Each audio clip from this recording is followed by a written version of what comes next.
Vous écoutez les podcasts de Medinoc, dédiés à la gestion d'entreprise pour les médecins libéraux. Dans ce nouvel épisode, nous vous aiderons à comprendre comment coter correctement vos actes médicaux et à optimiser votre facturation afin d'assurer une rémunération juste de votre travail, de sécuriser votre exercice face au contrôle et de respecter pleinement les règles de prise en charge des patients. La cotation des actes médicaux constitue un enjeu central pour les médecins libéraux. Elle conditionne directement les revenus du cabinet tout en garantissant le respect du cadre conventionnel et réglementaire. Une cotation rigoureuse permet non seulement d'éviter les erreurs coûteuses, mais aussi de prévenir les difficultés en cas de contrôle de l'assurance maladie. Optimiser la cotation ne signifie pas surcoter, mais trouver le juste équilibre entre précision, conformité et valorisation de l'activité médicale. Lorsqu'un médecin réalise un ou plusieurs actes médicaux, il doit s'appuyer sur deux systèmes principaux de cotation. La nomenclature générale des actes professionnels concerne principalement les actes cliniques, comme les consultations, les visites, les soins courants et les actes non techniques.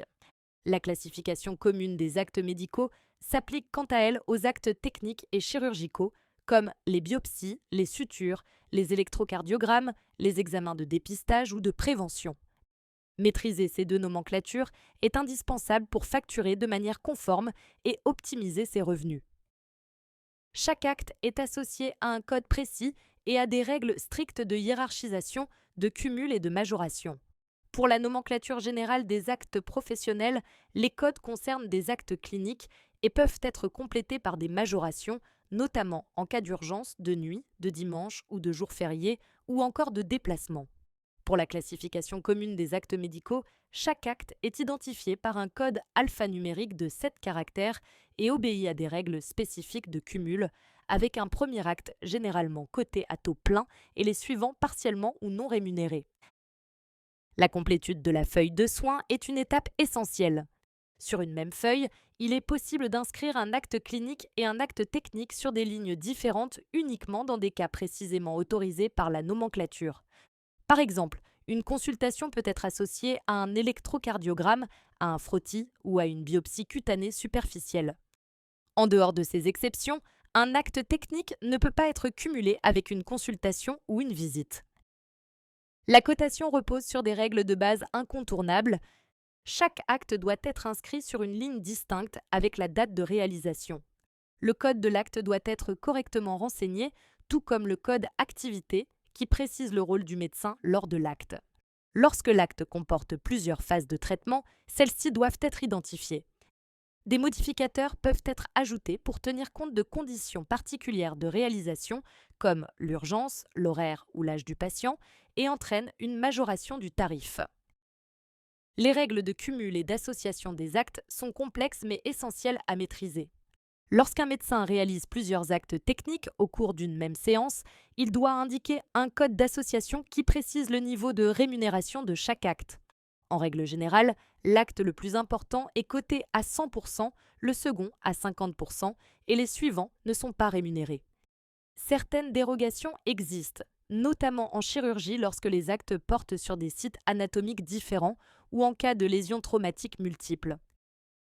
Des situations particulières permettent également un remboursement exceptionnel ou l'application de forfaits spécifiques, par exemple pour certains actes dermatologiques réalisés sous anesthésie locale. Les règles de facturation évoluent régulièrement, notamment avec l'apparition de nouvelles majorations liées à la prise en charge des soins non programmés ou à la télémédecine. Il est donc indispensable de se tenir informé des évolutions conventionnelles et réglementaires.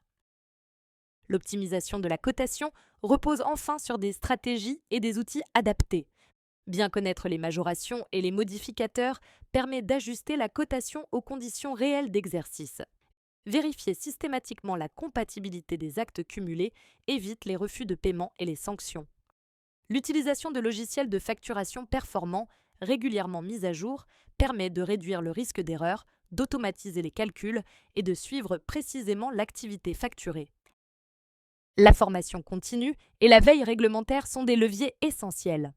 Les règles de cotation évoluent fréquemment et nécessitent une actualisation régulière des connaissances.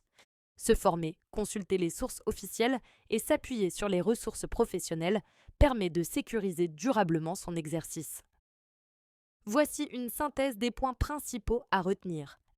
La cotation des actes médicaux repose sur la maîtrise des nomenclatures, le respect strict des règles de cumul et l'application appropriée des majorations. Une facturation rigoureuse protège le médecin libéral en cas de contrôle et garantit une rémunération conforme à son activité réelle. L'optimisation passe par la formation continue, l'utilisation d'outils adaptés et une veille régulière des évolutions réglementaires. Nous espérons que ces quelques conseils pratiques vous seront utiles. Retrouvez l'ensemble de nos outils sur notre site internet medinoc.org.